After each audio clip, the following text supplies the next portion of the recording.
ከእስራኤልም ሽማግሌዎች አያሌ ሰዎች ወደ እኔ መጥተው በፊቴ ተቀመጡ። የእግዚአብሔርም ቃል ወደ እኔ እንዲህ ሲል መጣ። የሰው ልጅ ሆይ እነዚህ ሰዎች ጣዖቶቻቸውን በልባቸው አኑረዋል፣ የበደላቸውንም መቅሰፍት በፊታቸው አቁመዋል። እኔስ ከእነሱ ልጠየቅን? ስለዚህ ጌታ እግዚአብሔር እንዲህ ይላል፣ ሁሉም በጣዖቶቻቸው ከእኔ ተለይተዋልና የእስራኤልን ቤት በልባቸው እይዝ ዘንድ ከእስራኤል ቤት ጣዖቶቹን በልቡ የሚያኖር የበደሉንም መቅሰፍት በፊቱ የሚያቆም ሰው ሁሉ ወደ ነቢዩ በመጣ ጊዜ እኔ እግዚአብሔር እንደ ጣዖታቱ ብዛት እመልስላታለሁ ብለህ ንገራቸው። ስለዚህ ለእስራኤል ቤት እንዲህ በል፣ ጌታ እግዚአብሔር እንዲህ ይላል፣ ንስሐ ግቡ፣ ከጣዖቶቻችሁም ተመለሱ፣ ፊታችሁንም ከርኩሰታችሁ ሁሉ መልሱ።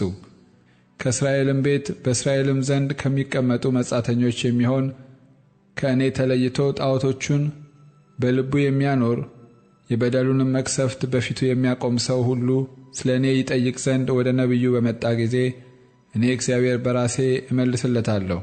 ፊቴንም በዚያ ሰው ላይ አደርጋለሁ፣ ምልክትና ምሳሌም አደርገዋለሁ። ከሕዝቤም መካከል አጠፋዋለሁ። እኔም እግዚአብሔር እንደሆንኩ ታውቃላችሁ።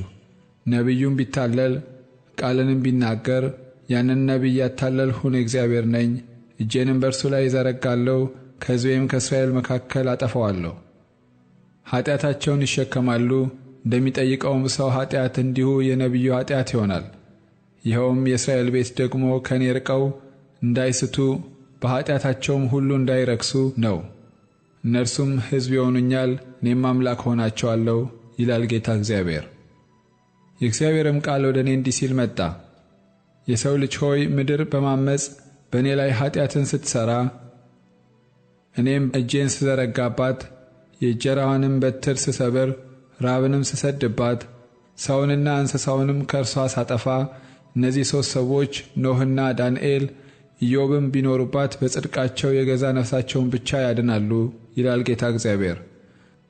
ክፉዎቹን አራዊት በምድር ባሳልፍ እነርሱም ልጆቿን ቢያጠፉ ስለ አራዊትም ማንም እንዳያልፍባት ባድማ ብትሆን እነዚህ 3 ሰዎች ቢኖሩባት እኔ ሕያው ነኝና እነርሱ ብቻቸውን ይድናሉ እንጂ ወንዶችና ሴቶች ልጆቻቸውን አያድኑም።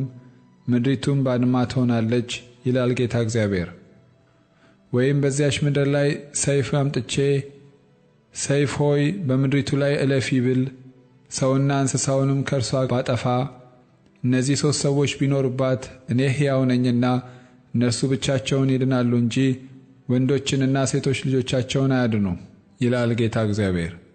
ወይም በዚያች ምድር ላይ ቸነፈር ብሰድድ ሰውንና እንስሳውንም ከእርሷ ማጠፋ ዘንድ መዓቴን በደም ባፈስስባት ኖህና ዳንኤል ኢዮብም ቢኖሩባት እኔ ሕያው ነኝና በጽድቃቸው ነፍሳቸውን ብቻ ያድናሉ እንጂ ወንዶችንና ሴቶች ልጆቻቸውን አያድኑም ይላል ጌታ እግዚአብሔር።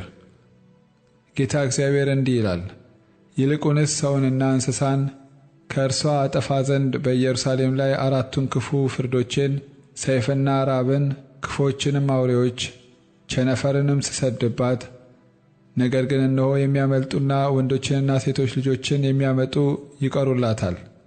እነሆ ወደ እናንተ ይወጣሉ፣ እናንተም መንገዳቸውንና ሥራቸውን ታያላችሁ። በኢየሩሳሌምም ላይ ስላመጣሁት ክፉ ነገር ሁሉ ስላመጣሁባትም ነገር ሁሉ ትጽናናላችሁ። መንገዳቸውንና ሥራቸውን ባያችሁ ጊዜ ያጽናኗቸዋል። ያደረኩባትንም ሁሉ በከንቱ እንዳላደረኩባት ታውቃላችሁ ይላል ጌታ እግዚአብሔር።